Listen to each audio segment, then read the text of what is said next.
Hey guys, what's up? And today I'm gonna do a things video where I talk about things.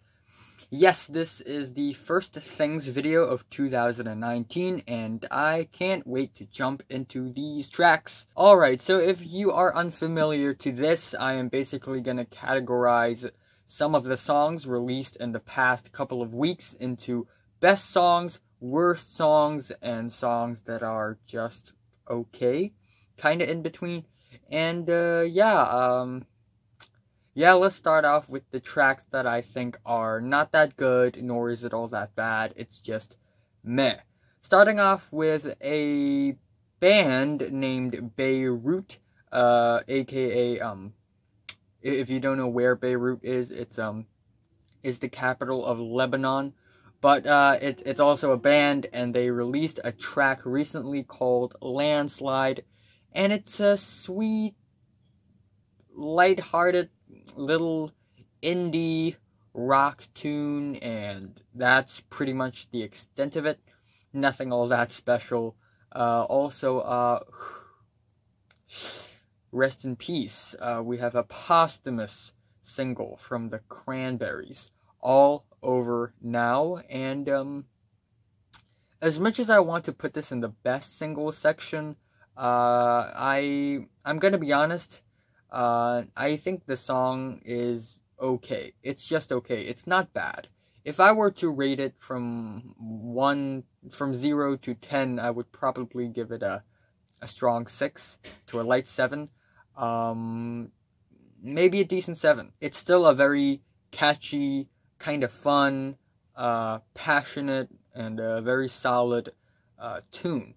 And then we have two singles from Future, who had just recently dropped his latest album. I'm going to be reviewing it very soon.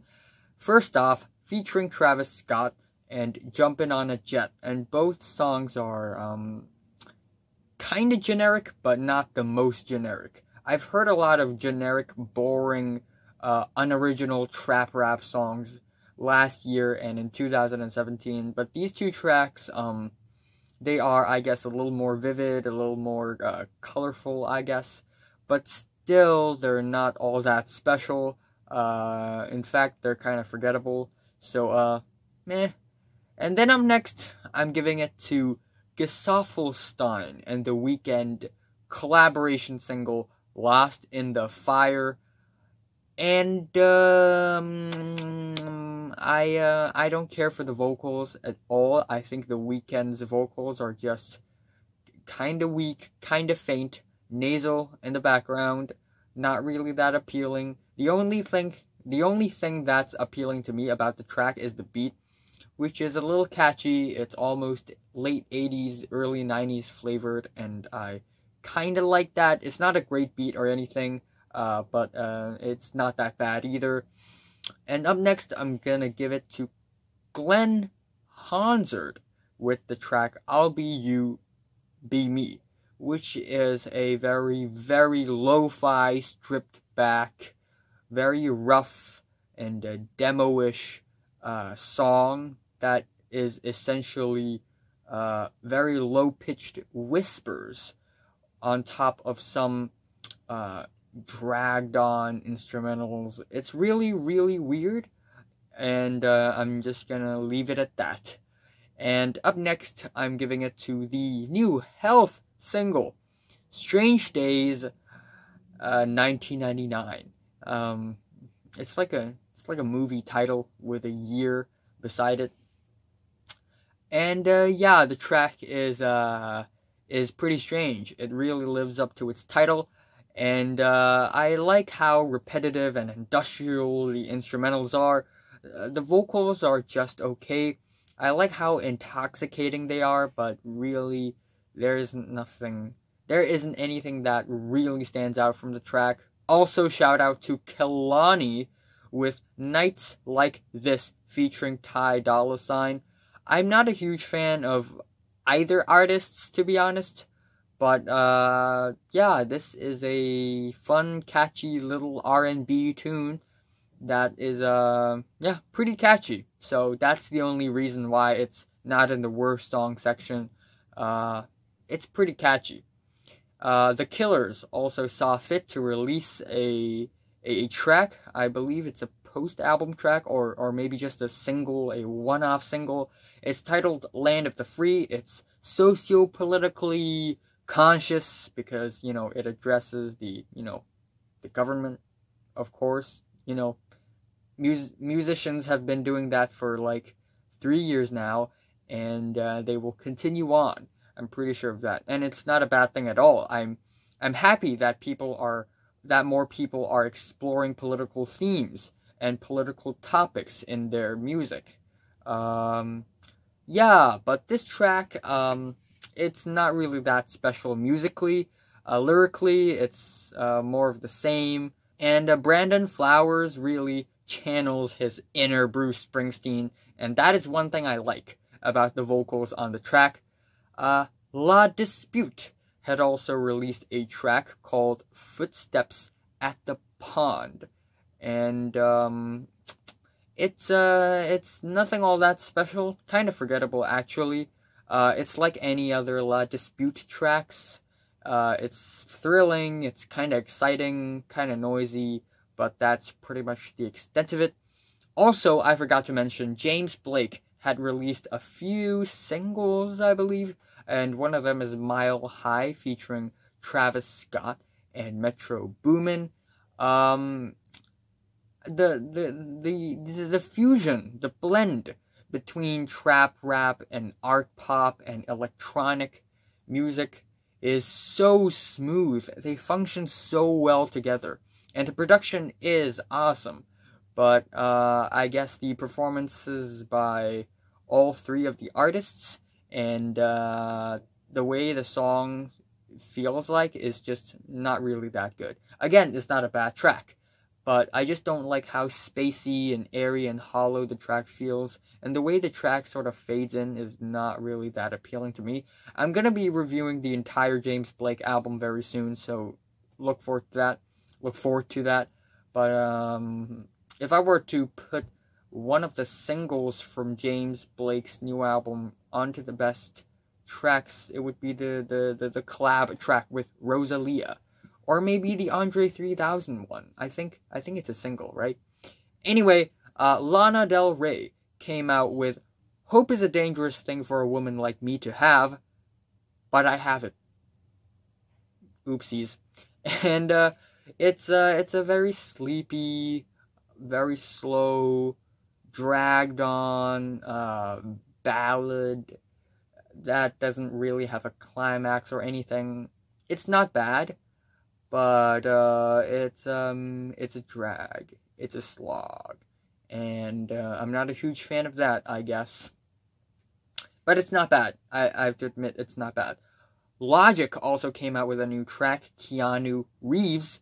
I don't care for the lyrics at all. I think some of the lines on the track are in fact a little cringy, but the beat is not that bad either. Again, I'm not saying the beat is great by all means, but it's not that bad. And death metal band Pissgrave came out with a track titled Euthanasia. And it's a very loud, super speed, savage, nasty, gross-ass death metal track. Super noisy, super abrasive. The vocals are super dense and monstrous. And I like how aggressive it is, but then musically, from an unbiased point of view, it's not really that exciting of a death metal track to me. So I don't know. Maybe it's gonna grow on me. Maybe I don't know. And a social media star turned pop electronic musician Slater with 3 Weyes came out with the track Alone, available on SoundCloud, and it's like a late 90s, early 2000s Britney Spears, Christina Aguilera inspired track, except it's super warpy, chopped up, messed up, and noisy and abrasive. Even though it's not my cup of tea, I still think it's a pretty creative take on modern pop, as in, the electronic experimental art pop scene that is about to blow up in the 2020s, hopefully. Also, Tiana Taylor saw fit to release Gonna Love Me remix. You know, the You're Gonna Love Me song. And it's a remix, and it features Raekwon, Ghostface Killah, and Method Man from Wu-Tang Clan. And it's the rap performances are not bad, but again, I'm just not a huge fan of the track. I think it's okay. I think it's pretty sweet, but that's pretty much it. Nothing all that exciting. Also, at the end we have YNW Melly. I don't know why a lot of the rappers nowadays are having names like YBN, YNW, yeah, and we also have a lot of ASAPs and Littles. I don't know. But it's called Mixed Personalities, and it features Kanye West out of all rappers. It's a sweet, wacky, little poppy rap song, and that's pretty much the extent of it. Yeah. It's pretty funny, I guess.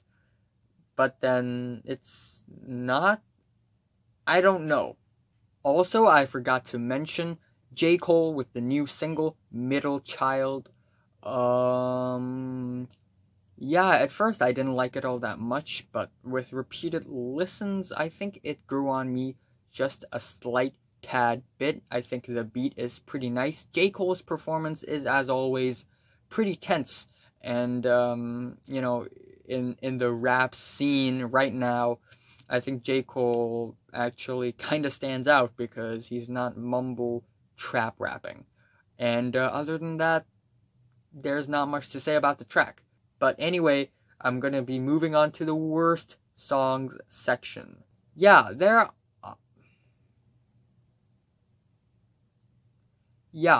aren't many bad songs released in the past few weeks.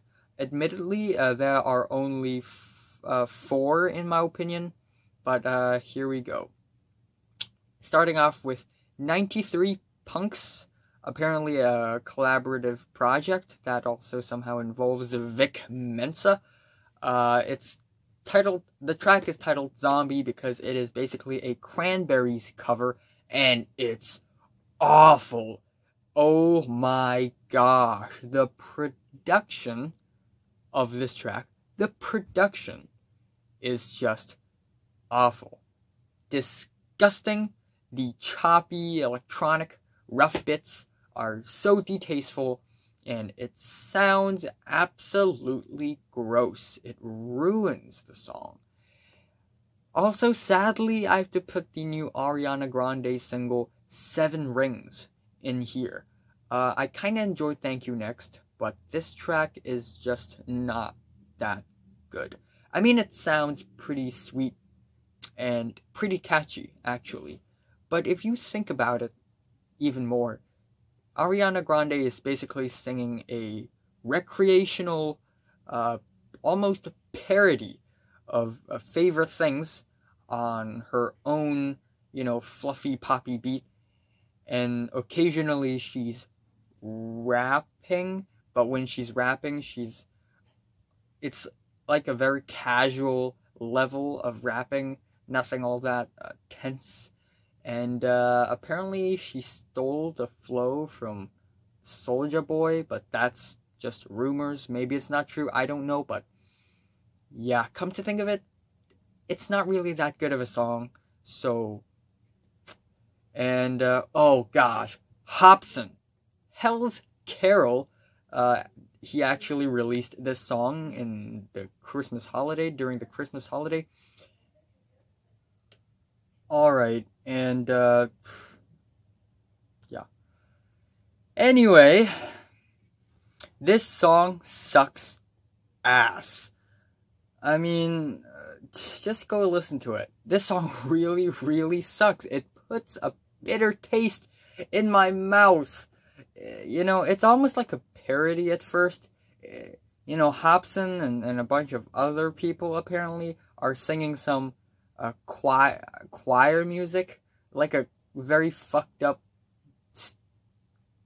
Christmas carol, but it's really cringy, and it's like it's half funny, half edgy, and then he starts rapping, and again, it sounds like he's trying to be funny and edgy at the same time, and it's just a cringe fest. Also, shout out to Mustard and Migos with the track Pure Water. And yeah, what do I need to say? It's just another generic, forgettable Migos track that you can pretty much, you know, hear it on top of your head without actually listening to it, because you already know how it sounds. Anyway, let's move on to the best tracks that are released in the past couple of weeks. Starting off with CupcaKKe with a new single, Squidward Knows. And I'm kind of on the fence with this one because musically it's not really that great. But I have to admit, this song is funny as fuck. With all these SpongeBob references and all that, and her very serious and cheeky attitude. This song is actually really, really funny, and I just like how aggressive but childish it is at the same time. And then we have Ibibio Sound Machine coming up with a new track, Tell Me, Doko Mien. I don't speak African languages, Swahili? I don't know. But yeah, this song is actually pretty good. Oh my gosh, notifications. This song is actually really good. The beat is really awesome. The way the beat is mixed with the vocals are really eccentric. And it almost has this funky punk vibe to it that's really spicing the track up for me. And yeah, what else can I say? It's really catchy as well. Up next, just dropped last night, Injury Reserve, Jawbreaker featuring Rico Nasty. And it's a hard track to digest, not gonna lie, but it's a really funny, experimental, conceptual rap track. It's about fashion, it's about clothes, and it's really, really funny. Rico Nasty slid into the single really smoothly, and the lyrics about buying clothes and fashion, they are really funny, really creative, and the beat is not bad as well. And then, I'm really excited to talk about this one, but Lizzo, Juice. Damn, this song is a banger, a pop banger. It puts a smile on your face. Extremely catchy, the charisma of Lizzo. Awesome. Awesome-tastic. Really fun, really carefree, and it makes every person out there who originally feels ugly feels good. And yeah, it's extremely catchy. The chorus is awesome. The verses are equally as awesome. Matmos also came out with a weird, freaky single, Silicone Gel Implant, because last time around they have released an entire album made out of washing machine noises. And now they're releasing an album that are full of plastic noises. And in this track, they sampled silicone gel, and they manipulated it and twisted it into a very almost funky electronic track. And I'm, once again, very impressed. A band named Methyl, Ethel, came out with a track called Trip the Mains, and it's actually a very nice indie rock song. Pretty catchy, passionate performance, solid musicianship and instrumentals. The guitars are actually pretty tasteful, and the music video is actually pretty nice as well. Yeah. And Noname also has a post-album single titled Song 31, and it sounds like any good songs off of her latest album, except I guess her performance is a little faster and the instrumentals are a little jazzier. Felix is featured once again, and it's a good song. It's a good song. Also, shout out to Radiohead, my favorite band in the world. Hardcore Radiohead fan here. Ill Wind is the track. It's not a new song, okay? They have been performing it for a very, very, very long time, and they're finally recording it and putting it on streaming services, and here we are. I don't understand why, but Radiohead just can't make a bad song other than Pop is Dead. Yeah, other than that song, all the other songs they have made are actually at least meh, okay? They all range from meh to wow, that's insanely good. So yeah, the song is it's the most Radiohead-ish, Radiohead-esque song I've heard. With the with the almost lo-fi but also kind of obscured, guitar, bass, drum, fusion, thingy. The vocals are high-pitched, they are soft and tender, and I like how the recording of the song is more raw than it is when it's played live, where it's more digital and stiff. Yeah, enjoy it a lot. Sharon Van Etten, who also had recently dropped her latest album, came out with a track 17. It's awesome, upbeat. It's it's catchy, and I look forward to what she's bringing onto the table. In fact, I've already listened to her entire latest album already. So, Spelling with 3 L's came out with a track called Under the Sun. She's actually a pop star, not really a star, pop singer, a lesser known name, and the song is actually a really dreamy but also kind of catchy synth pop track, and it's pretty sweet.